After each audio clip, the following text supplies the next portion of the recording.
Hello and welcome to the very first episode of Desert Island Tricks SOS. So, what is Desert Island Tricks SOS? This is another spin-off podcast. The idea here is some of our guests that we marooned on the Alakazam Island have been there for 2 years. Think about the tan lines at this point, or not. They have been there for a very long time. So, we need to go and rescue them. In order for us to rescue them, we need to give them a few extra things. So, number one, they get to change up their list. We want to find out whether they've enjoyed performing their list for the past 2 years. So, we'll revisit their list, have a look at it, see if they want to change anything out. If they do, what would they change it out for and why? Or are they sticking with that list? Are they sticking with the same list that they already originally used? Then, if they're one of our older guests from our first series, like today's guest, then they did not get a banishment. So we are going to give them a banishment. They get to take something, throw it into that big sandy hole that we love talking about, bury it, and it's gone for good. The last thing is we're going to give them a guest. So someone that could go onto their island with them. They can be dead or alive. And we just want to know why they would take that guest with them. They're allowed to relive a memory, something from their career, something that if they could go back and relive it, they would. They get a horror story. So we've got a big glass bottle on our island. We're going to write down a horror story. We're going to put it in a little scroll, put it in that bottle, and throw it out to sea, never to be seen again. And the last thing is a show or a performance that they would go and see. Now, this may not be something that they've ever seen before. This could be something that they wish they had the chance to go and see. So, just to summarize, they get a banishment if they're one of the older guests. They get another magician, dead or alive, on that island with them. They get a memory to relive. They get a horror story to put in that glass bottle and throw out to sea. And lastly, a show or performance that they wish they could go to. Now, today's guest was one of our early guests. In fact, I think it was only like our 5th episode. And it was such a great episode. I actually listened back to it for research for this episode of SOS. And considering it was one of the first ones that we did, it really was a great list. He was the first person to talk about his list chronologically. So almost like we were revisiting his life from his early days up to where he is now. So it's going to be really interesting to see if he would change any of his tricks out, whether anything has shifted for him because he's around magic so often. And also, obviously, our new items. Let's see what he would put into those. If you haven't listened to his episode, please go and listen to that first. It's Liam Montier's episode. It was one of the first ones. Listen to that first and then come back and listen to this because it's going to be a continuation of that. So we have just got on our jet ski. We are approaching Liam's island. He's quite a pale chap, so the redness is real at this point. And he's on the island waving at me. Of course, hello, Liam. We're glad to be back on your island. Hey, Jamie, it's great to see you. How are you doing? Good. How have you been on your island for 2 years? I'm lucky I'm not just been reduced to a pile of smouldering ash if this has been a desert island for 2 years, just like a vampire seeing sunlight. No, the island has been good. I don't really remember the tricks that I had, so I'm hoping there probably will be some changes we can talk about. Although I remember loving all the tricks, so I don't know what ones I would swap out. This is quite complicated. I think the really interesting thing with this podcast, we didn't know where it was going. You were one of the first people to create this like chronological journey through your life. You started off with the ones that you remembered when you were younger, and then you kind of went on to the more common ones that are around today. So it's really interesting over the series how people have gone down these different routes. But I think you were the first person that we had on that we were like, oh, maybe people are going to put different lists together based on different criteria.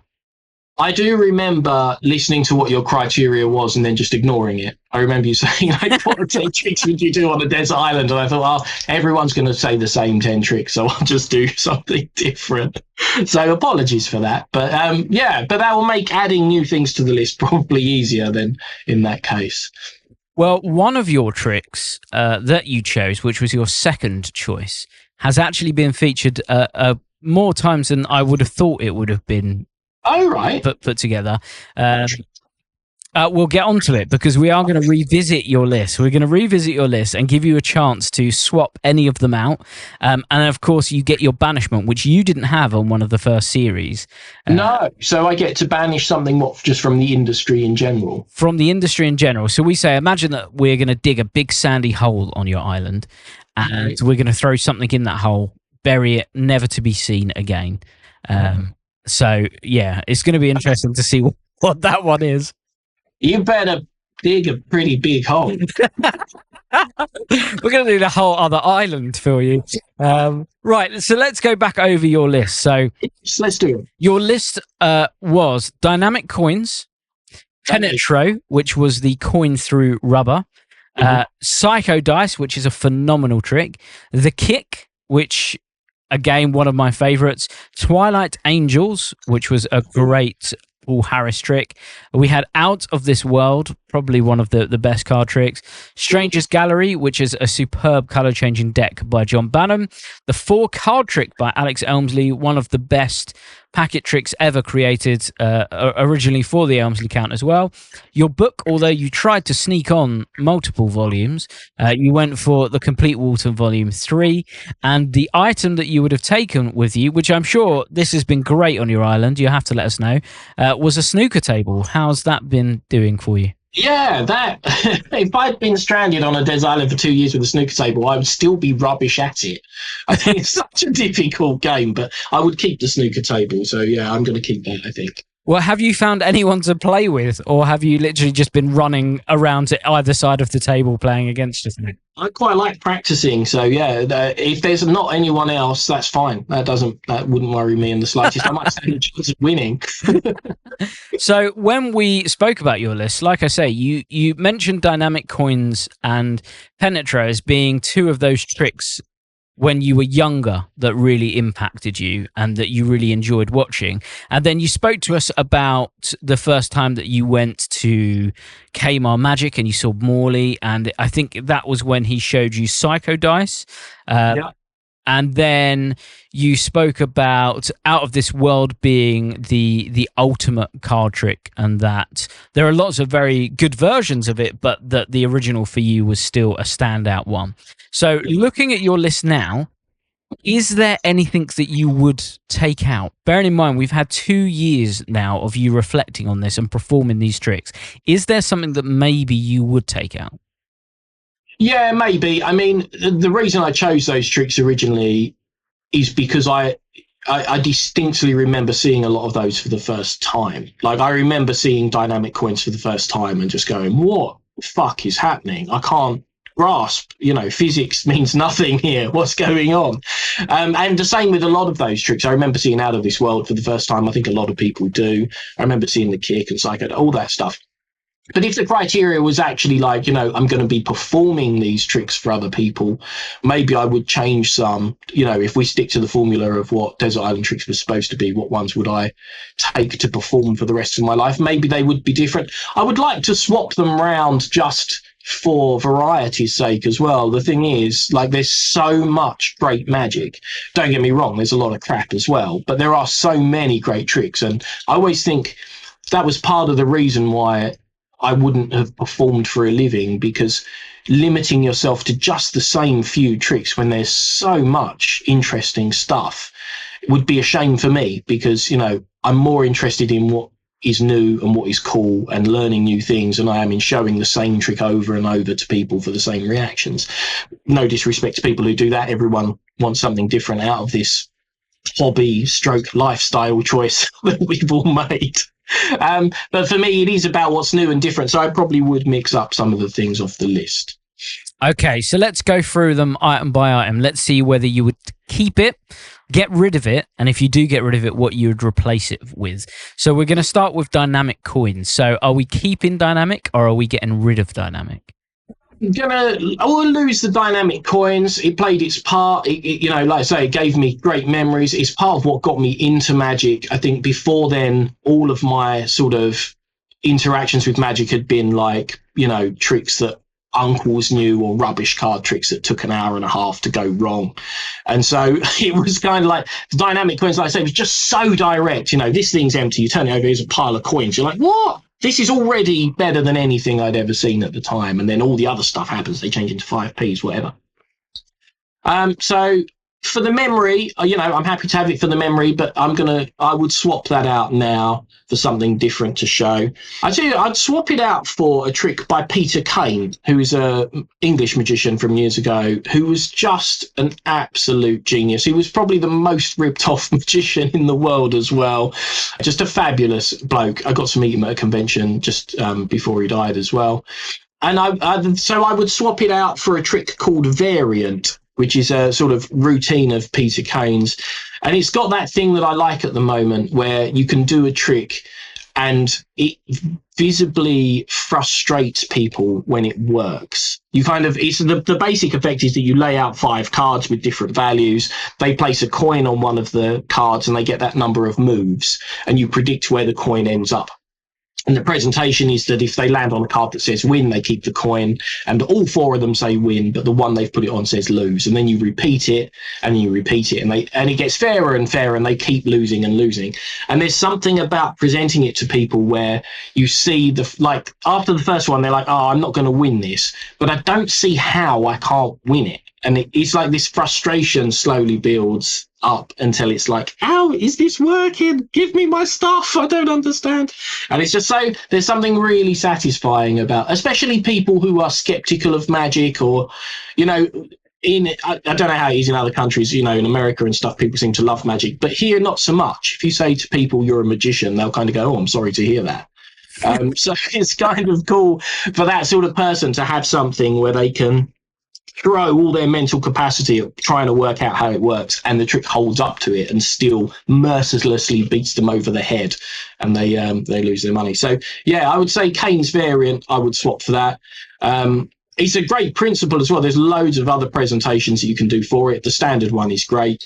But yeah, there are other versions in the little booklet that he produced, including one using like coin purses and banknotes, which looks so fair. You could actually just use it as a scam. Like, it really is savagely unfair.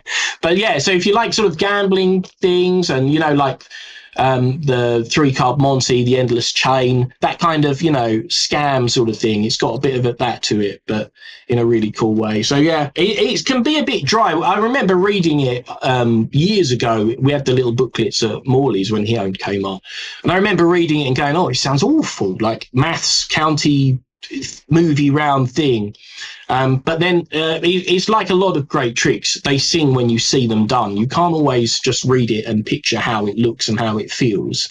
And Variant, when you see it done, you get that sense of, oh, this is ridiculous. Why can't I win this? How do you know where I'm going to put this coin all the time? How do you know what direction it's going? I don't understand. And you don't really get that from the book, I don't think. So yeah, it's one of those tricks you kind of got to see and experience, like the 3-card Monty, or any of those sort of gambling sting things. Okay, well, goodbye dynamic coins. Hello, Kane's Variant. Let's go to number 2 then. So in number 2, you put Penetro, yes. Which this was the one that I mentioned. We've had a few people mention it on the podcast. Yeah, so I think we had maybe Preston Nyman was one of the ones who mentioned it, and he attributed it to Luba Fielder. I can never say his last name. And I think that's where it was originally published. Yeah, it was his trick. It's such a great trick. I mean, it's got great mystique to it. It looks so cool. I would be loath to take it off the list. It's just too good. Any trick that makes you giggle as you do it kind of has to stay on the list, doesn't it? Like, you bring it out and go, there's 2 coins on there, and they go, yep. You're like, suckers. They're already toast. So yeah, I would probably, I have got more tricks to put on, but I feel like that would have to stay on the list because it is just a bit too good. Okay, so we're keeping Penetro on your list. Let's go to number 3 then. So in number 3, you put Psycho Dice, which is a phenomenal Steve Cook trick. I'd still love this. I would probably change it and I'm going to change it, but I would just change it to another Steve Cook trick that basically does the same thing, but it means that you don't rattle as you walk around. I find Psycho Dice is quite noisy to actually carry. I put out a version of Psycho Dice with Steve probably years ago now, called the Gamble. And it was the same trick, but or kind of the same method. It was a bit expanded, so you had 4 choices instead of 3. In Psycho Dice, you laid out 3 different color dice. They chose one, and it matched the one in the box. And it's a fabulous trick. It's a trick a lot of magicians get wrong as well. They always, and I probably said this in the last one, but it kind of bugs me when people say it's a multiple out, because that isn't what it is at all. It's more clever than that. It's a kind of multiple in. If it was a multiple out, then you'd go the blue. If you pick the blue one, that's written on my shoe. And if you pick the green one, it's written on my cat that walked past or whatever. But because it's a multiple in, it is always the one in the box. So it's not really fair to call it a multiple out. Well, with the Gamble, that's got 4 colours instead of 3. You have 4 poker chips. And Steve Cook came up with this brilliant way of navigating how to get into the prediction being the one that's in their pocket if you're if the chip comes out somewhere that would normally be logistically difficult. And of course, you don't rattle with 4 poker chips in a leather pouch as much as you do with 4 dice in a plastic box. So just for logistics, I think if I'd been running around a desert island with a rattly box, I would probably have gone mental. So we'll upgrade Steve Cook's Psycho Dice, and hopefully Steve won't mind, because it's still his trick that's replacing it. We'll replace it with the Gamble instead. Okay, well, that's a great choice. And I was going to say, I think it would have been a shame to take Psycho Dice out, but I agree that the upgrade of having an extra chip there, and again, I remember when you showed me this for the first time, and the way that you produced it, it came with the pouch, and it thematically felt a bit more relevant, maybe, than a box of dice as the prediction. It just felt a bit more real world. It does. It also feels a bit more direct. I sometimes felt like with Psycho Dice, because they're dice and you didn't use the numbers, it felt like perhaps there should be a trick that follows on, or the trick should have used the numbers in some way. Whereas, with the chips, they are just the color and you predict the color, and that's kind of the end of it. It feels a little bit more direct. I mean, that's a nitpicky point, but you know what I mean. It feels like you got everything with it. And I just think it's a great trick. Again, it's one of those, I think a good trick entertains you as the magician as much as a layman in terms of method. And that definitely does that with the Gamble. It was also, I had a great time with it. I took it to one of the conventions. It might have been the session. I might have had a stand at the session. And there was a bunch of guys that I showed it to. And then they all went off and got their friends and came back to see it again. And I did it again and got the same outcome. And then they all went off and got new friends and came back. So I ended up doing the tricks the third time to like 60 people, and I got the same outcome again. And then I sold out instantly because they were like, oh my God, every time it's just the one you pull out. I was like, well, that's good. So I was like, I think that, it was very entertaining. But fabulous trick. And Steve, you could pick loads of Steve Cook tricks for lists like this. There's something about him. He's a very humble, down-to-earth bloke, but he really thinks of the small details, and he always fools you when you meet him. He's always got something. And what's more annoying is it's always something you did know or should have known. You watch him do it, and it fools you, and then he tells you how to do it, and you're like, oh, I knew that already. I just didn't recognize it. I trusted you, you bastard. Oh, maybe it's not going to be Steve Cook as your guest on that island now. I'm worried. Right, so we've switched out Psycho Dice. We've got the Gamble in. Let's have a look at your fourth choice. So you had the kick. Are we keeping the kick or getting rid of the kick? The kick is such a great trick. Again, it's going to have to stay. I mean, it's one of the first proper, like, professional magic tricks I bought, like, from a magic shop rather than, a high street or whatever. So it will probably have to stay in. I do still do it now. There are other versions. I do the casino kick. I had a version with Big Blind Media called the Big Kick. I kind of cycle round them, but that thing, there's always some version of it not only in my repertoire, but normally that I have on me. And so, yeah, I think I would probably, it would have to be one of those versions of it. It's just so clever. I think that whole Gemini Twins thing is such a good force. Like when you think about forcing a card, most methods are terrible, if we're honest. You know, I'll cut the deck, riffle down the side of the pack, you call stop, and I'll cut it back. Like, do me a favor. No one's thinking that that's actually a card that they've had any influence in choosing. Whereas with the Gemini Twins, giving them a pack and saying, deal through, stop anytime you like. Do you want to deal more? Yes or no? Put the thing in, you know, do it again. The idea that you have manipulated that 2 times is just ridiculous. And you know, it's a Cole Forbes idea called Gemini Twins, and it's just fabulous. There's some I've noticed some people kind of pointing out, oh, that it was in Animan's Jinx beforehand, and kind of the choreography was because it was there as like a key card placement. Animan would remember the top card and the bottom card and then use it to place those next to 2 free selections. But to kind of go, oh, that's the precursor to Gemini Twins, does Carl Forbes an injustice, because to take the key card placement, which nobody really uses, and to go, I can make this a ridiculously clean double false where your spectator can deal the cards. That's the proper genius of it. So in some element, I'd have to keep some version of the Gemini Twins in there. And the kick, I think, is the ultimate version. It just feels so good. And I flip-flop back and forth between that and the casino one, because I like the extra phase with the casino backs matching, and I like how the deck looks when you spread it. But part of the thing with the kick is that it looks like a normal deck, and so when it's then blank at the end, it's just more of a payoff. So yeah, one of those. We'll leave it on, but you know, if someone took the casino kick or something instead, I would not be furious with them. That would be allowed. So yeah, we'll keep it in. Well, I would take the casino kick because I have that in my close-up case.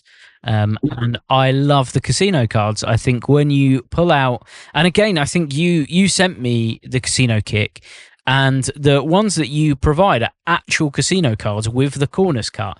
So it's such a lovely bit of, like, you can talk about the cards and talk about why the corners are cut, and then you get the backs that match, and then you get all of the other ones matching, and then everything's completely hands off. I think for me, the casino kick just has something thematically that's just different than it's cool because it's interesting just the moment you open it. The moment you go, oh, I've got this deck of cards, and you spread it, people are like, oh, this is cool, what's this? Do you know what I mean? So you've kind of got them hooked straight away. Yeah, it might be a better trick, and maybe I prefer the original one just because of nostalgia. It was the first proper trick that I bought. But I don't know if you spread a deck that's got 52 different backs, I don't know if them then having all the same faces is less surprising than if you presume a deck is regular, all turns out to be blank. I don't know, and I wouldn't fight you over it, but I think either one is a great trick. So yeah. I think, and yeah, that's the advantage of the casino deck, because it's just cool right off the bat. So you've got them hooked to, just like, you know, I've got the most unique deck of cards in the world, Shazam, and then you're in. So yeah, great trick. Okay, so we're keeping the kick. Let's go on to your number 5. So in your original list, you chose Twilight Angels. Are we keeping Twilight Angels, or are we sending it to the sea? God, it's a bit harsh. Can't I just leave it in a drawer? I have to either cast it into the sea or keep it. Okay. I would probably lose Twilight Angels. It breaks my heart to do so. It's a fabulous trick. It's not the easiest of tricks to present because it's kind of like, it's what magicians in the sort of 90s used to say is cozy. The handling is a bit cozy. And it's when all your hands are just like, and you're trying to show it, but you can't move your thumb because if you do, the method's revealed. So it's all kind of like, if you all kneel down a bit and like squint, this looks great. So maybe I would lose Twilight Angels. It's still a fabulous trick. I haven't actually done it for a long time. I think sometimes it feels a bit too intimate as a trick. Like, do you know what I mean? Because they have to get so close to see it, and it's kind of like this quite cute thing of an angel vanishing and appearing next to it. It's got a sort of, intimacy to it that maybe isn't suitable all the time. I wouldn't hop tables with it necessarily. So we'll change that out. And I think I would change that out for another genius British magician he's still around, but doesn't do magic anymore, which is Stephen Tucker. I'm a huge Stephen Tucker fan, and of all of his magic and his writing. I love all the magazines and stuff, and his sense of humour, which was just second to none. So I'm going to change it for one of his tricks, and I would change it for Alpha to Omega, like a version of B Wave or Twisted Sisters, but with regular cards. It was another one that you sent me years ago, I think. I'm not sure. Did you have a version of it and then BBM produced it afterwards? Were there like two versions? Yeah, so basically, it was a trick that Stephen Tucker sold for years. You know, he used to do Blackpool Convention with his photocopied sheets of instructions and a couple of cards in there. It was one of those that he did for absolutely years, and then he produced it through BBM. I wasn't I was there. I was the spectator, you know, to kind of talk him through and be there for the explanation, but it wasn't anything to do with me. And then recently we refilmed it for Big Blind Media because the footage is old and Stephen Tucker's retired. And then even more recently, BBM did a ESP card version, which may be even better again because you've got an extra choice. You bring out the 5 ESP symbols, they choose one, blah, blah, blah, blah. You go through so many kickers. Again, it's got that thing of the method will make you laugh for the first bit, and then the rest just builds and builds and builds. If you don't know, if you haven't seen it, do check out a demo or something. But basically, the plot is that you put a packet of cards down, you bring out 4 aces, you say, I'm going to have you name one, and I'm going to turn it over while they're behind my back. That's how awesome this is. So you put the cards behind your back, they name a card, say the Ace of Hearts, and then you fumble around, and they go, ha ha, and you bring out this fan, and what the Ace of Hearts is face down. And they go, whatever. And you go, oh, if you're not impressed with that one, you should like this one. And when you spread the packet you've left on the table, the Ace of Hearts is face up in that packet. So instantly they're like, oh, I've been done here. This has been like a stitch job. And then you've got like 4 kickers from there. The Ace of Hearts in this packet is blank. The others are odd backed. And then the one on the table is odd backed and the rest are blank faced because you didn't bring them with you. It just all you know, I think the thing I like is the presentation, and it's a presentational thing I like in lots of tricks, is where it looks like it's going to be a bit shit, the trick initially. Like you fumble around, you bring it out behind your back and you go turn it around and they go, this is a waste of my life. Like, why am I watching this? And then the moment you spread the one on the table, they're like, oh, you've done me. That's what's happened here. Do you know what I mean? They're aware this is like a garden path and you've turned the hose on me as I've just got to the front door. And the fact it was all examinable, I showed it to a pretty big name magician when I was a kid who had fought me with something and wouldn't tell me how it worked, which I thought was pretty mean to do to a teenager. So I showed them Alpha to Omega. I think it was just called Amiga back then, and it fooled them. And then I was cruel enough to say, yeah, the gaff is really well made. And then I got to sit and try and peel these regular cards apart for about an hour and a half. Looking for the gimmick in it, and there is no gimmicks in Alpha to Omega. So it was, I remember. I have strong memories of learning to play the game of sharing tricks with other magicians and the etiquettes behind it, and they learned what happens if you don't tell me what I want to know. Okay, well, Twilight Angels have been cast off of your island. It's gone. We now have Alpha to Omega back.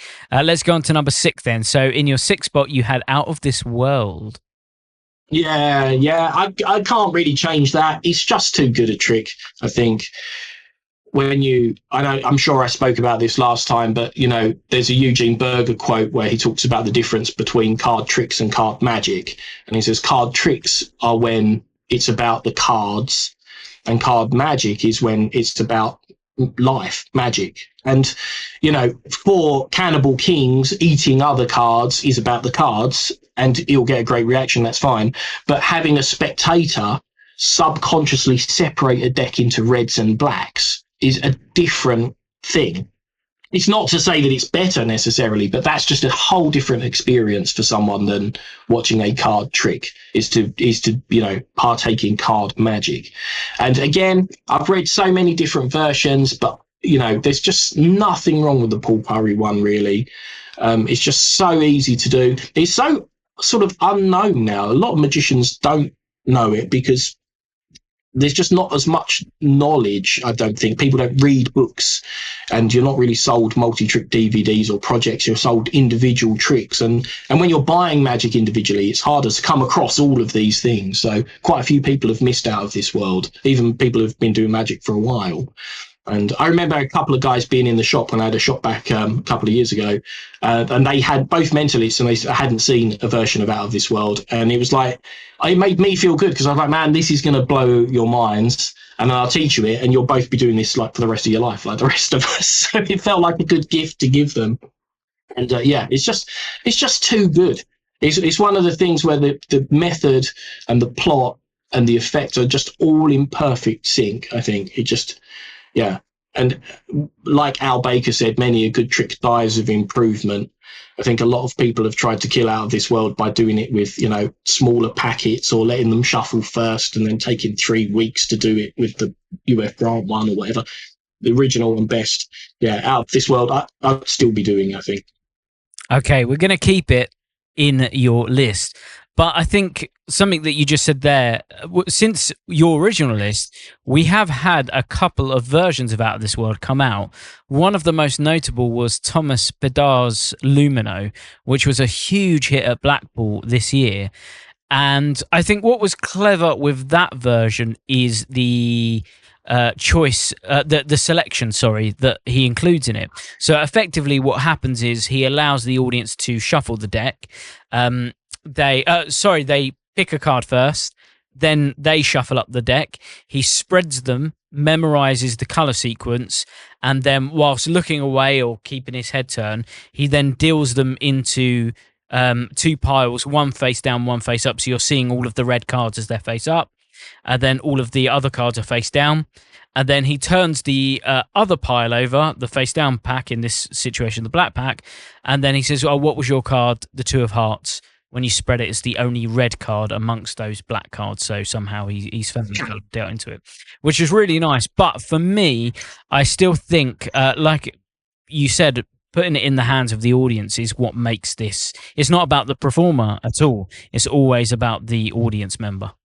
Yeah, well, the thing about it is the directness, right? And this is something that the longer I'm in Magic, the more I kind of realize the more direct the effect is, the better. For me anyway, because, and it might just be the way that I present things. It's like I need it to be as simple as possible. And the simpler it is to grasp, the better the reaction is from lay people. Now, that sounds like a great trick, but I wouldn't really categorize it as Out of This World, because for me, Out of This World is the spectator separating them. That sounds like a great trick. That's probably a trick I'd do, but I wouldn't feel like it was in competition with Out of This World. The end is similar, but for me, it's like, because once a selection's been made, it is more a card trick, I suppose. You're bringing in that complication, which is just not, here's a deck, deal into 2 piles, they're red and black. How did you do that?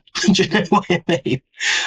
But I do like the sound of that. And that's the sort of thing, I think sometimes tricks like that can have real value as a follow-up to Out of This World. Because one of the problems with Out of This World is that it's so good that at some point someone's going to go, can you show my friend the trick where you separate the reds and the blacks? And that obviously kills any chance you've got of doing the trick again, really, because it's like, have you read this book where the murderer is the butler and everyone was shocked because it was so surprising? And you're like, well, thanks.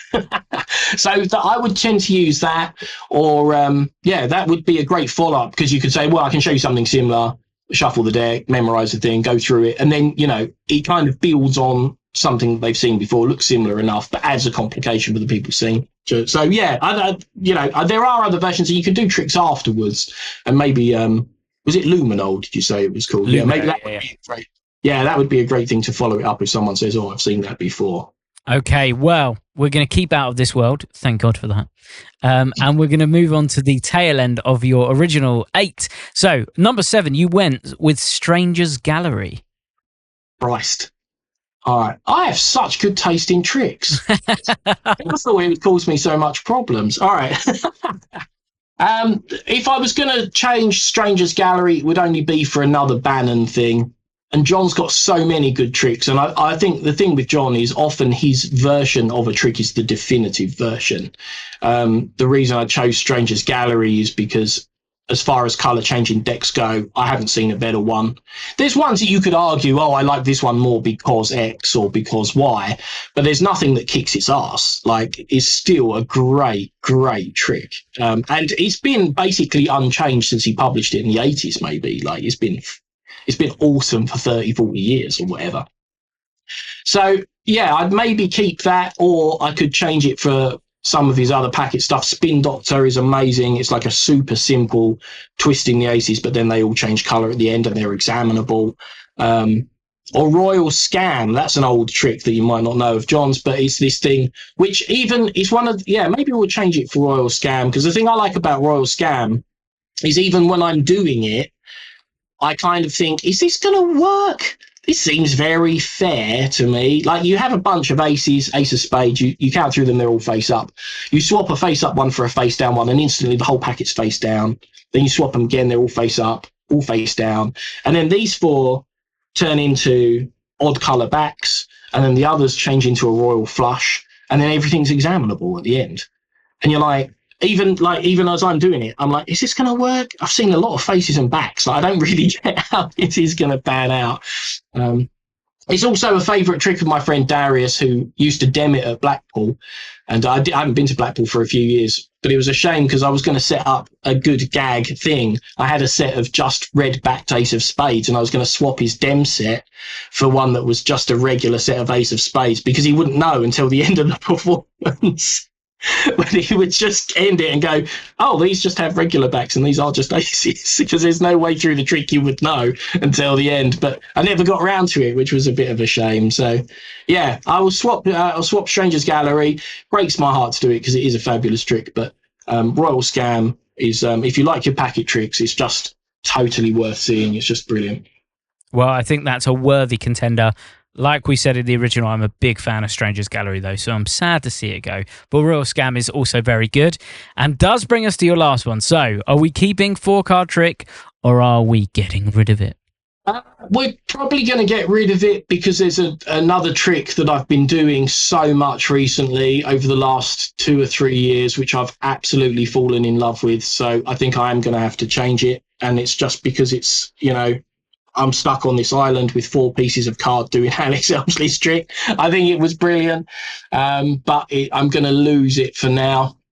I was tempted to replace it with another Alex Elmsley trick, but I'm actually going to replace it with a trick I've been doing called Predictor, which has just been I've been closing my lectures with it for like 3 or 4 years, or maybe 2 or 3 years maybe. But it's one of those tricks where the presentation has just tweaked every time I've done it, and now it's just like, it just feels like the complete trick now. And it has something that we touched on in the variant chat, where it just frustrates people so much, and there's something about that I really like. I do like really annoying people. Yeah, I remember Sarah showing me this before you, actually.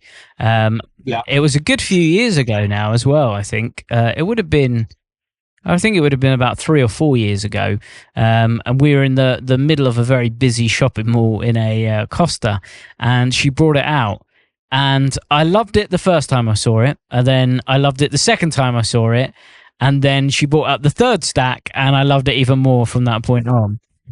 It really is such a great trick, how it builds in impossibility. It gives me vibes of Kane's variant, in that it's this thing that just gets more and more impossible as you go along, and each different phase is so varied as well, which I really, really like about it. It feels interesting. Yeah, well, that's the art of construction, It's like, particularly with self-working tricks, it's like you want 3 phases to a trick, really. And the art then is, how do you make them different? How do you make the conditions seem fairer? Now, in Predictor, it's the same method for all 3 stages, but to just do the same phase 3 times would be ghastly. Like, there would be literally no merit. So what do? So you start with one packet face down, then you say, hey, we'll do it again, but this time we'll turn them face up so you can actually see. Well, that seems way fairer. It doesn't make any difference. Same method, same trick, but it seems fairer and seems more impossible and more annoying. And then, of course, I think the thing that really works with Predictor is the last stage is you say, look, I'm going to give you a chance to break the system. And it feels like, as annoying as the first two stages are, the third one, you're like, look, I'll show you the prediction in advance. Now you can go rogue, get your satisfaction from breaking the system. And then when you reveal that you've predicted that as well, is just so infuriating. And I think that's a good presentation. I used to love a magician called Bob King, who was an American magician, and he had a proper arrogant sort of vibe to him, but in a good way. Like, he was just, he would kind of go, I'm going to show you this trick and it will fool you. And then I'll teach you how to do it. And then I'll show you it again and it will fool you again. And you'll be really cross with yourself. And that was kind of his style. And it wasn't really confrontational, but it was kind of cool because you're always told, you don't want to present magic like a smart ass. Don't, take the sting out of these things. And there was Bob years ago presenting it in that kind of quite, not aggressive or confrontational way, but just that so self-assured. And the magic backed it up as well. It was that good that you wouldn't have worked it out, especially if you're a layman. And so I think I channeled quite a lot of that in Predictor of just, you could imagine Bob just sat there leaning back going, yeah, do what you want. It won't make any difference. And you're like, well, won't it make any difference? I hate this. So, yeah, I think I would have to change. I'd swap in Predictor because it's just a trick that's been great to me. I've done it for so long. And yeah, I just, every time I get the opportunity to bring it out, I'm kind of pleased. I'm like, oh, I'm going to enjoy this because, it's going to get a great reaction and I get to feel clever and I don't have to do anything. So, okay, so we have got rid of the 4-card trick, poor Alex Elmsley, and we now have Predictor. Now, what's interesting is I didn't know when we started SOS how many people would change. So we've gone for 50% of your original list has changed. How many tricks do people normally change? What's the average? You are the first episode, Liam, so you tell me. We'll find out in the future. Oh, I didn't. Okay. Oh, well, I'm sorry to hear that whoever you wanted to open was unavailable. But yeah, it's very interesting that we've got 50% change. I think I would expect the list to be quite high because so much magic comes out. There's always so much new magic, and there's also so much old magic that if you're, there's such a history and so many great tricks. If no other tricks were released, there'd be no shortage of material for centuries. But on top of that, there is new stuff every single day. There's tons of new stuff coming out. So yeah. I would hope, I guess it kind of depends though. If you're going to ask people who perform for a living, maybe their list would change less. But yeah, more sort of casual performers like me, probably the list's going to change more. I mean, I feel like there's, I could have done a whole new list and been quite happy with that. But some tricks are just like card magic royalty. Like, who's going to take Out of This World off their list? Like, be sensible, people. The news is out. The 1914 has found a new home. We are proud to announce that Alakazam Magic are now the proud custodians of the 1914. What does this mean for you?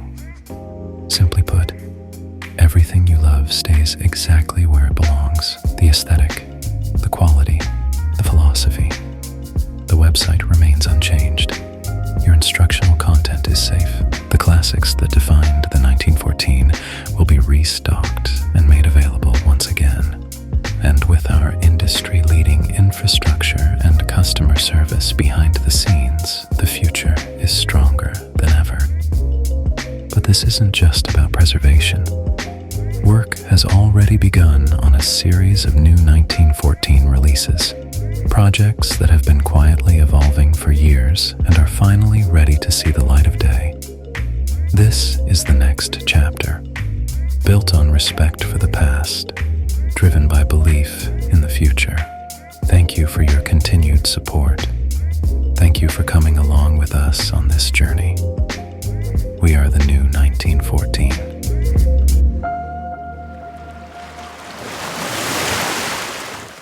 Well, you do get to make a whole new list because you've got 5 new items. You're the first person to ever pick these. But, well, not all of them. One of them you didn't get the chance to have on your island because we were not allowing them the first season. Second season, we added the banishment. So, Liam, I want you to imagine that you're going to dig a big sandy hole on your island. You're going to throw something in there from the industry and we're going to pack it in there, never to be seen again. What would you like to banish? It would be easier to list the things I would keep. I think, to be honest, and this, it's not going to be controversial because it doesn't matter at all, but you wouldn't have to dig a very deep hole at all. The thing that I think I would like to have been able to get rid of is single trick downloads. I think that's what I would get rid of. And there's a reason for that. It's because I feel like before that was an option or a thing, single trick releases, people consumed Magic by either buying props, which is fair enough because you want the prop, you want to do the trick, or buying a book or a DVD that had a load of stuff in it. And it just represented much better value for money. You would spend your 30 quid, you'd get a book. Like if you bought The Art of Astonishment, the Paul Harris book, when I bought that, it was about 30 quid. It was years ago. There's 80 tricks in there, right? And you read it and you know 80 tricks and 80 methods and 80 presentations. And then if you bought the second one, there's another 80 in there. So for 60 quid, you now know 160 different tricks, plots, methods, routines, and all the subtleties that are included in all of those.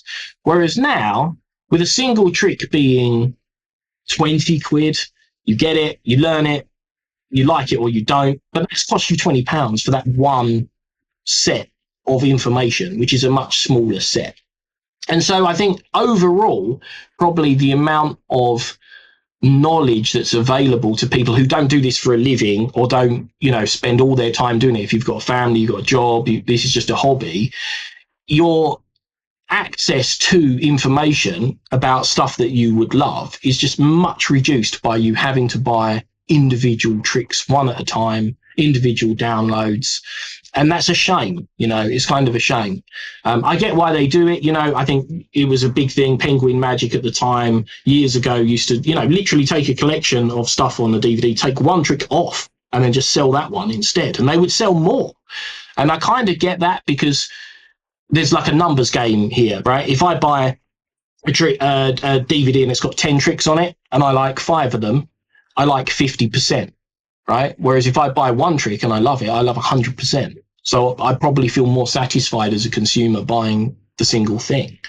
But the problem is then, of course, I don't know the other 9 tricks that were on the collection for the same price. Whether I love them or not doesn't really matter. It's all information. And if you create your own magic, you know that from a trick that you absolutely don't like, there can be methods, presentations, ideas that you can use in tricks that you do like. So I feel like that would be the thing. So you wouldn't even have to dig, you wouldn't even have to shift a single grain of sand. It's all just, you could just delete it all off the internet. No one has to do any ghastly digging in that heat. And I think Magic would be a better place in terms of people being able to learn more, do more, and just, get more out of the hobby if you read stuff or watched DVDs rather than individual downloads. Interested. I don't think that's going to be that controversial, but maybe it will. Well, I think I'm kind of from the same period as you, where I grew up with multi-trick DVDs rather. And even as a creator, that was always what you wanted. I always wanted to have a multi-trick DVD. And then over time, like you say, it's just gone to these like the single trick things, which is, it's fine to an extent, because if you know that you love it, what's the point in sitting through 15 tricks that maybe you're not going to like, but that's the one that I wanted anyway, that's the one that I really care about. But at the same time, I've always been a massive advocate for lectures.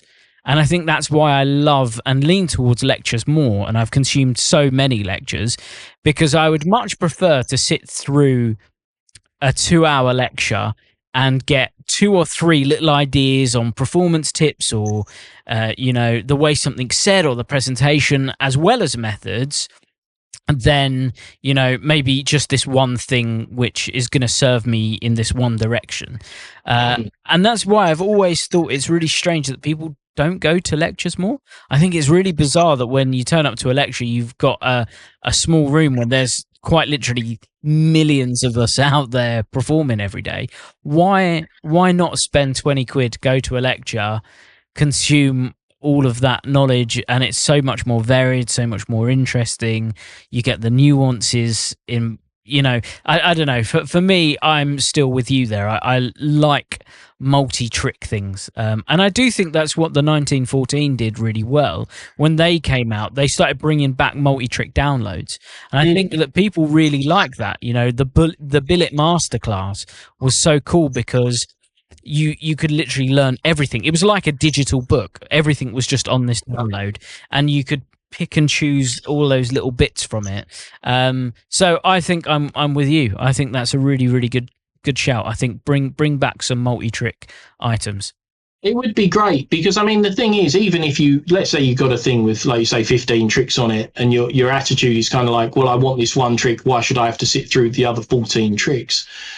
It's like, well, if you feel like that, maybe magic's not for you. Like, if watching 14 tricks is a ghastly proposition for you, then, maybe look at doing something else. It's a bit like practice. Like, people should love practicing magic. I love practicing magic. If you don't love practicing it, you probably could find a hobby that you would enjoy more, because you should enjoy working on it. And so it's kind of one of those things. I think you get out what you put in, and you could definitely go, and all this is relative. I don't want to upset anybody. It's fine if you just want to go, oh, I want to learn one thing so everyone at the pub thinks I'm super cool. Like, more power to you. That's great. But if if you just want to learn as much as you can, and you don't really have a whole lot of time or money to just pay for these things individually, I say lectures is a great point. You don't get many people going to lectures anymore. I don't think people realise how valuable it is, because you get to see the person live, you get to ask questions about things that, you might have had a problem with. You get and talk to them afterwards. When I'd lecture, the amount of people that come up and go, oh, how do you do your Elmsley count? Mine looks, different. Mine looks rubbish, whatever. And then you get to, I'll sit down with you and show you how I do mine, and you can learn. Like, that's the point, of being a creator, is like, we would all I want everyone to know at least as much as me, because then magic could only be better if everyone had my knowledge but didn't have to put in the amount of time I have to. Do you know what I mean? It's like, we all want you to get to know all the cool tricks you want, all the cool techniques, so that you can learn everything right away. And that's really difficult to provide in a single trick thing. But, as a creator yourself, you have to balance that with paying bills, and like, single trick things sell better. So you're kind of stuck in this thing of, well, what do I do? One of the things, that's why with Big Blind Media, we did all those big projects on, the double lift, the Elmsley count. It's just to go, here's so much stuff that if you want to learn the Elmsley count, but you don't want to spend ages working out handling for yourself, just get this one thing. It'll cost you the same as 1 or 2 single trick downloads, but it's got 10 tricks on there. It's got 100 variations. You will have everything you need in a fast food sort of context. And I think that's our job to provide as creators. And it's difficult if you're just going to sell each individual part. It just makes it more inaccessible for people that don't have the money to buy all of this stuff as well, which is kind of a shame. I always remember being a kid, being 14 and being into magic and just having no money. And you would just be like, oh, that looks cool, that's come out. That's a shame I can't have it, because it's just too expensive. It's a pricey hobby to get into anyway, let alone if you're going to start selling secrets individually for huge amounts of money. Yeah, so, I'm with you. I think that's a worthy banishment. Single trick downloads are gone. We're bringing back the knowledge. Those are gone forever. But we do have some surprises for you on your island. We know that you've been there a long time. Thank you for sticking in there. I don't know where the search party went. We did send them out ages ago. But I told them the wrong direction. I sent them off. The idea of being sat beach hut on a beach, the sea in front of me. I'm not wanting to be found, dude. I don't know how you got my number, but I would be defying any search party recovering me from that situation. I think it bears the question: how did you get on the island? Are Alakazam kidnapping magicians and putting them onto islands? Is that where we get into a big cannon and then just firing it into the ocean? Just if you land on an island, you're lucky. Like, and then my snooker table got fired after me. Like, well, you get a guest with you. Okay, so you're allowed a guest with you. We're going to bring them with us. This can be a guest who is dead or alive. All we want to know is why would you have that guest with you on your island? I wouldn't want a dead guest. What? I'm just going to have a body lying there. Like, what? Not quite that literally. We'll bring them back to life. We'll bring them back to life for you. Yeah, that makes much more sense. It's difficult, man. There's so many magicians that I love. And I'm not really much of a collaborative creator. I tend to do all these things myself because I don't know why, actually. I just don't actually collaborate with many magicians or jam. It's not really a thing that I do. I just feel like I don't really bounce ideas around that much. And I'm, you know, I don't really know why. It's just magic is quite a solitary thing for me. And I kind of enjoy not being involved in the industry. I'm not on the Magic Cafe or on the Facebook groups or anything. I like a distance from it, because it's been my whole life too much before, and it's all a bit consuming and a bit, like all online community, is a bit horrible, ultimately. So I try and keep some distance from it, but then that does mean you don't get to collaborate, and, you know, there's definitely disadvantages as well. So I would probably choose Alex Elmsley. Like, I've got a holy trinity of magicians. Alex Elmsley, Roy Walton, John Bannon are my three favourite magicians of all time. Any of those would be great guests, but we'll probably talk about John later. So Roy Walton or Alex Elmsley would be my choices. I met both very briefly, and I love them both, but I would probably choose Alex because there was quite a lot of mystery about why he vanished from magic for 20 years and then sort of came back. And then it's difficult. Either of those, I think I would love to talk about, just nerd out about the construction of card tricks and why you use some moves and not others, and the advantages and disadvantages. Either Roy or Alex would be great. I also love that you'll have to explain to him why you removed the 4-card trick. Yeah, well, do you know, I think he would be cool with it, because when we had him lecture at Kane years ago, and he said, he sat down, he was pretty drunk.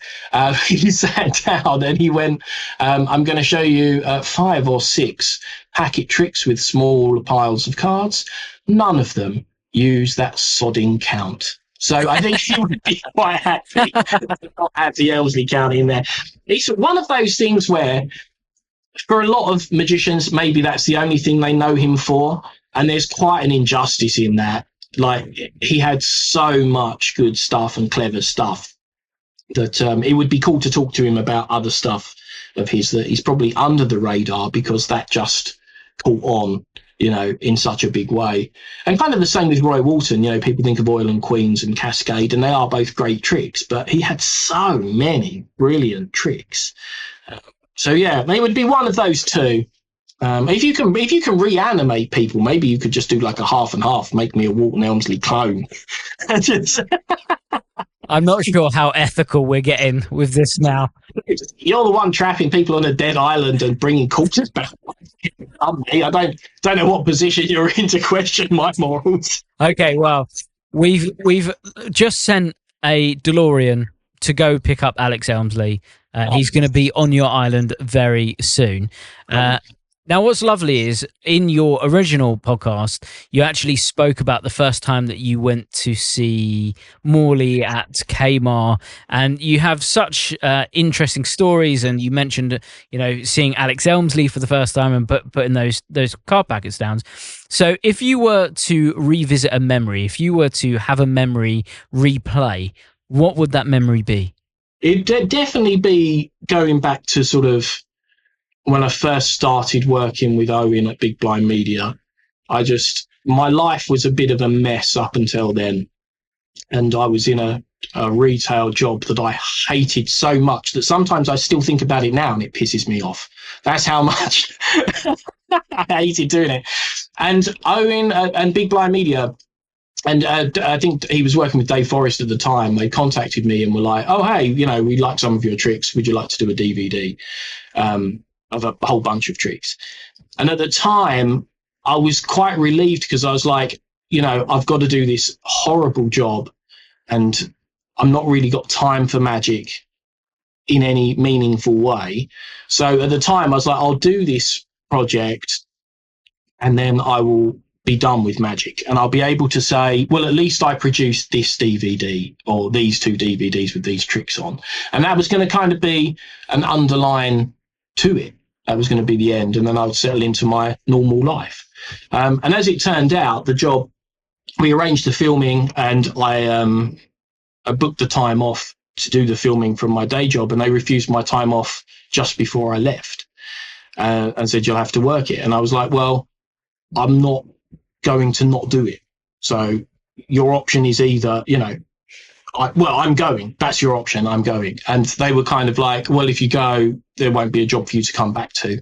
And I was like, okay, cool. Then good luck. At least I don't have to work my notice. That's kind of my thing. And so I went to Big Blind Media. I've not really imposter syndrome, but I didn't really know what to expect because I don't socialize with a lot of magicians. I didn't know what tricks of mine they'd seen. So I just turned up, a young 20-something. I'd booked so many tricks because I didn't know what they'd want to film, what they would like. I had like 30 tricks with me. I had another load that I could do with regular deck or whatever.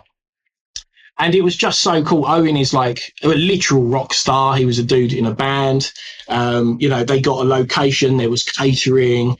We got to do something arty with the Spectator where Dave was in a bunny suit because we wanted to do something cool. And he was, we ended up with like this Donnie Darko thing of me performing to this rabbit. And it was just so fun and it was so cool.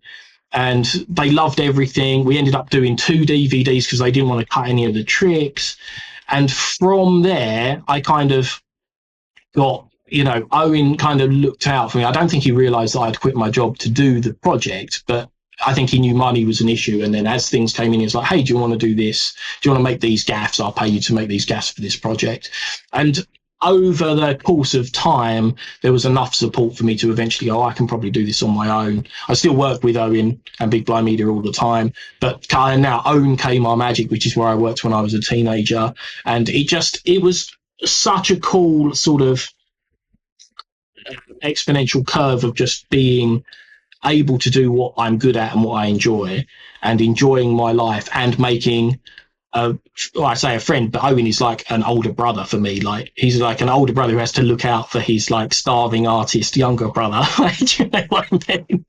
So it was just so cool, and I would probably go back to there. And through him, one of the other memories I could have picked would have been the first time we did a John Bannon shoot, because John Bannon was both of our favourite magicians. We love John, and they say never meet your heroes, but that doesn't apply to the heroes I've met. John was just so cool, so friendly, and so badass. He loved sort of all the magic stuff, and he talked to you about all that. But we were all into Xbox games, and he plays loads of Xbox games, and he's conversant on that. He likes loads of weird music, which we all liked. And he was just like meeting the coolest person you could imagine. Do you know what I mean? Who was happy to share all of his secrets.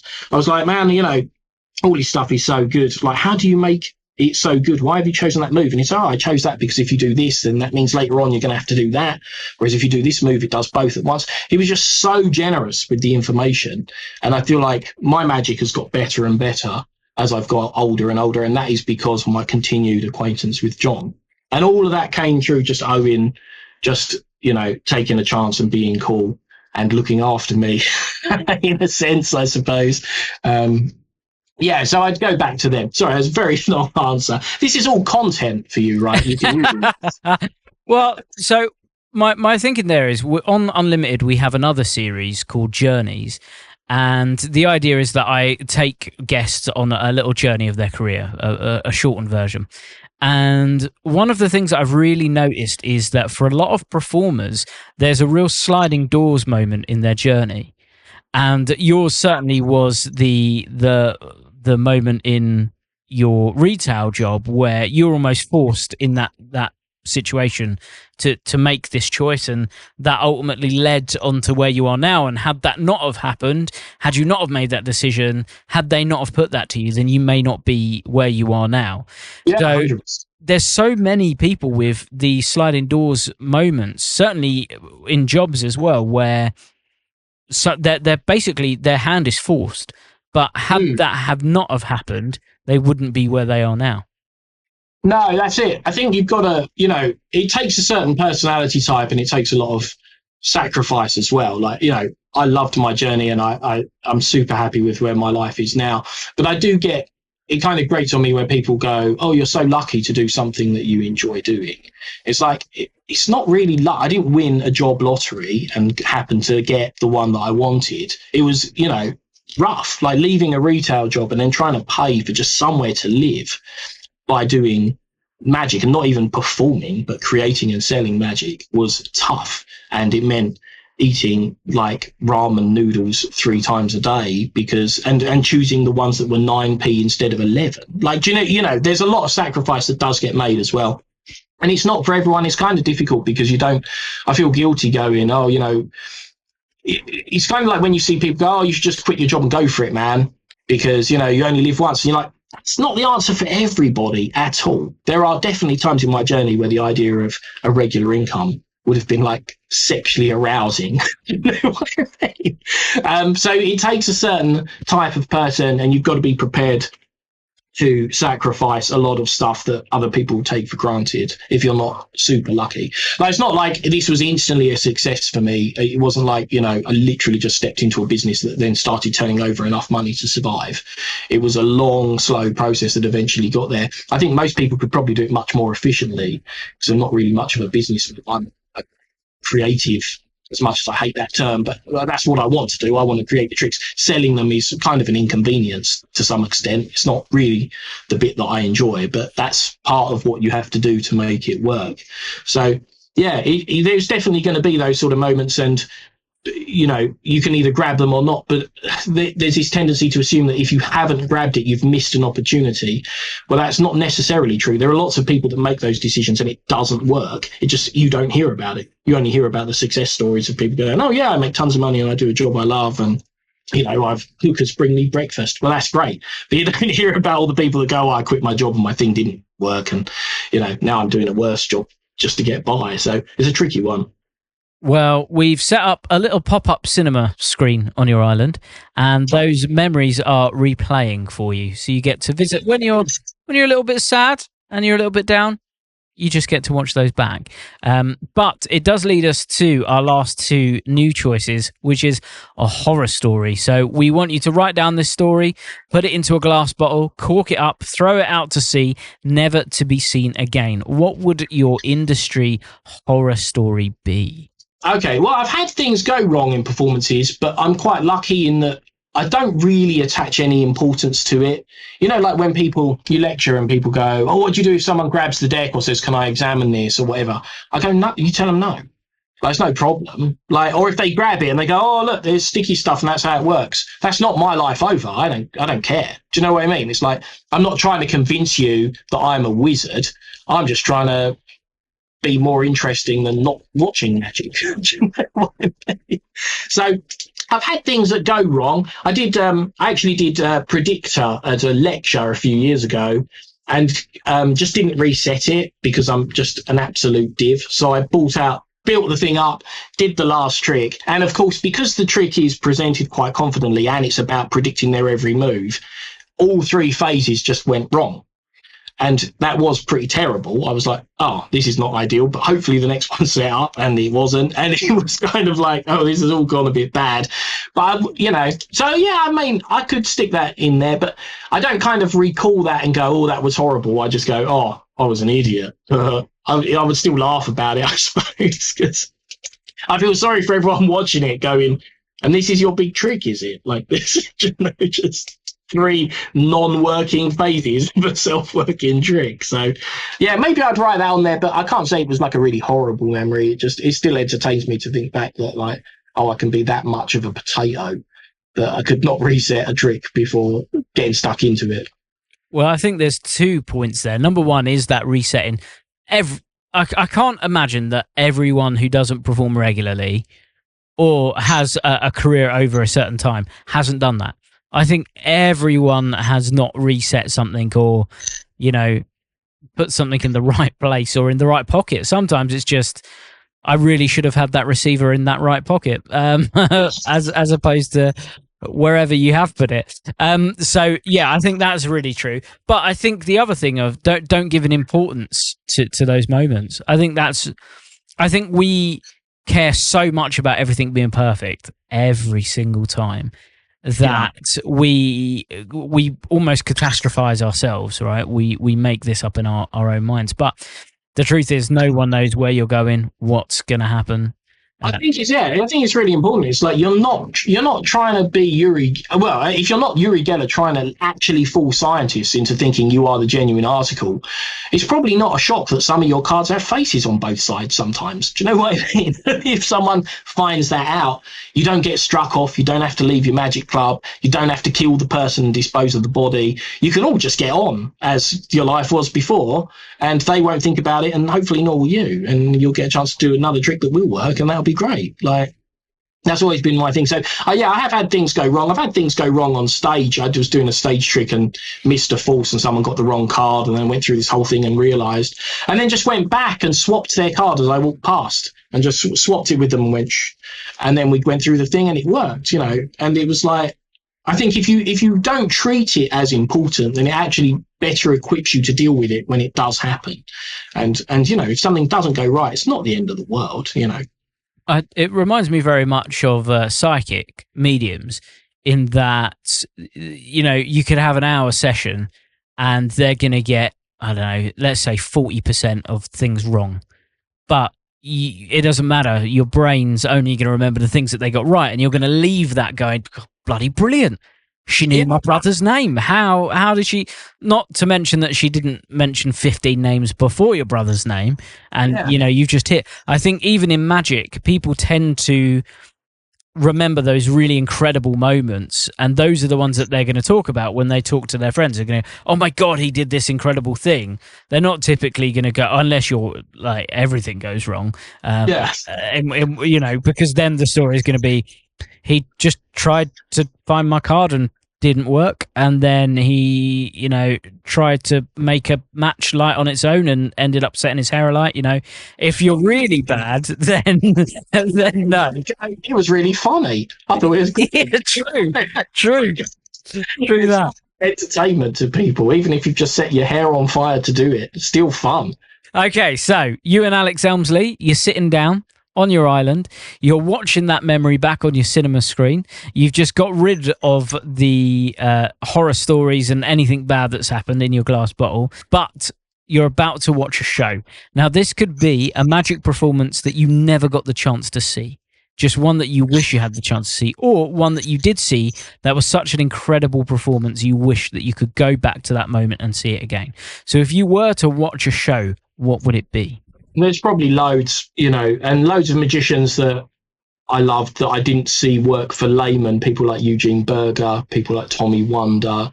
You see them at conventions, but you don't really, and you sometimes see the acts that they do, but normally it's magician-centric. They're not really doing the layman set because, they're probably doing the same tricks as everybody else. So I think, if you were going to watch a show, any of Eugene's, Tommy Wonders, David Williamson, any of the performers like that would be wonderful. I think if I had a choice, though, the thing I would probably sit and watch again, and I would like one of those Men in Black memory wiper sticks so that I could watch it again fresh. That would be cool. Would be a TV thing, would be John Lenahan Stuff the White Rabbit, which was this, if you don't know, it was this magic show from, God knows, maybe late 80s, early 90s, is that sort of era, I think. And the thing about it was that it was John Lenahan, who's great. He's very funny. He had some great tricks and a lot of jokes and stuff as well. But they had loads of guest magicians on there who were proper magicians. Rene Lavand, Jerry Sadowitz, that sort of people that you wouldn't normally get to see. And none of it was edited. None of it was done differently. Like, you know, when you watch like the specials now, I mean, I don't really watch Magic on TV because it's a bit like watching just the end result. You don't see the pre-show, you don't see the things that didn't work. You just see someone go, oh, right, we grab your baby and we grab this car and mash. Now you've got a baby car. How about that? You don't really see, you know, the things that led up to that. It's a bit like watching a bakery show. If they went, here's the cake I made, but I'm not going to tell you the ingredients or the you know, the method. And then you're like, well, that's got no interest to me then, really, because my interest is in seeing the trick done live and appreciating how clever that is. Not that I have any problem with people editing stuff for TV, because, of course, people are just going to rewatch it. You have to protect the secret. But the thing about Stuff the White Rabbit was you just saw Rene Lavand doing his 3 balls and the little cup with one hand. He cannot be done any slower. He's oil and water. And it was just incredible. And the fact that you knew it was live, you knew it was being done direct to camera, and you knew that it would look that good every time you saw it was part of the appeal. Tom Mullica was on there a couple of times as well, doing the cigarettes. And it's just like, if someone says, oh, you know, I love Magic, what would you recommend me watch? I always say Tom Mullica doing the cigarette thing, because it's on YouTube and you can see him performing a card trick to a girl, throwing lit cigarettes into his mouth and swallowing them one at a time. You know, all this just ridiculous stuff. And it's got that thing of, it is just live. It's what it would have been like if you had sat opposite Tom Mullica and he did the same jokes, he did the same bits, you got the full experience of it. And yeah, there were so many great magicians on that I think, and it was also done in that kind of lo-fi, you know, it wasn't pretentious in any way. It was just a group of people trying to be cool and succeeding, you know, without going, oh, we're trying to change the world or trick you by editing the videos or whatever. It's just, we know this bunch of cool people that can do cool stuff. Watch this. So yeah, I think that would be what I would rewatch. I don't know what Alex Elmsley would make of it. He might be bored shitless, but that's what I would rewatch. If he's watching it with me on this island, maybe he's got Candy Crush on his phone or something.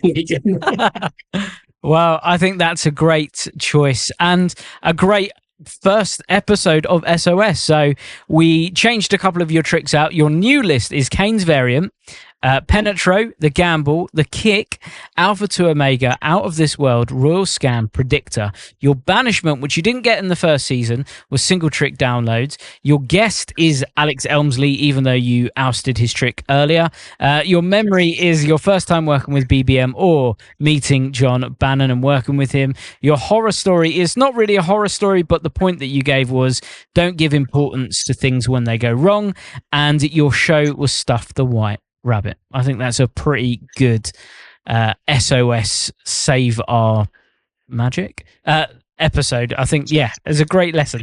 We'll leave you back on your island with Alex Elmsley and all of your new stuff. I hope it helps you on your island. Hopefully it makes it a bit more interesting. But yeah, last thing to say is thank you for coming back onto the island. Thank you for having me. And like I say, I hope whoever you wanted to open this is available soon for you to interview. There was no one else that we would want, Liam, because you were the only one available. So thank That's you. the advantage of working from home. I'm here anytime. You need another episode, baby. You know. In 2 years' time, we'll be back. Don't worry. Amazing. So thank you all for listening. Now, one thing's going to change a little bit with the podcast. One of the hardest things is the logistics of creating a podcast like this on a weekly basis. It is quite a task around everything else that we have going on. So we are now going to run 3 versions of the podcast simultaneously. So we are going to have Stranded with a Stranger, of which we have a small back catalogue. So if you've sent in your list, thank you so much. Look out for it on an upcoming episode. We've also got Desert Island SOS, which you've just heard here. Liam, it was the very first episode where we get older guests, they come back on and we find out whether their list is the same or if it was changed, and we give them a few extra choices to find out more about them. And then, of course, we have the flagship podcast as well, which is Desert Island Tricks.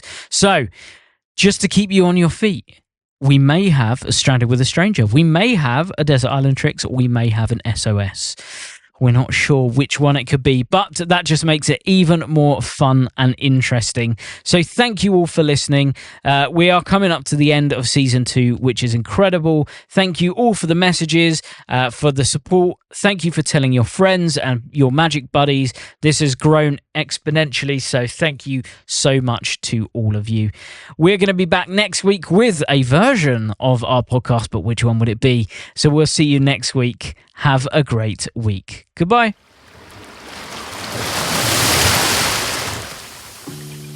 Hey guys, Harry here from Alakazam Magic. I hope you're enjoying the podcast. I'm just here to interrupt and tell you a little bit about the Alakazam Magic Convention. It has taken us 35 years to get to this date. However, May the 9th, 2026 will be the very first Alakazam Magic Convention. Now, I know you guys are super excited, maybe just as excited as we are. First of all, the venue is a 37-minute direct train from central London. The venue is then literally a 10-minute walk from the train station. There's hotels within a stone's throw, there's restaurants nearby, and there's incredible food and drink on site. That's all without even getting into the magic side of things. We are going to have 4 incredible lecturers performing throughout the day, including one person who's going to be flying over to the very first UK lecture. We are buzzing to announce who those 4 are. Not only that, there'll be dealers on site and a place for you guys to jam and session and meet new friends. Where are the lectures going to be held? This is my personal favourite bit about the Alakazam convention. They're going to be happening in one of the cinema screens.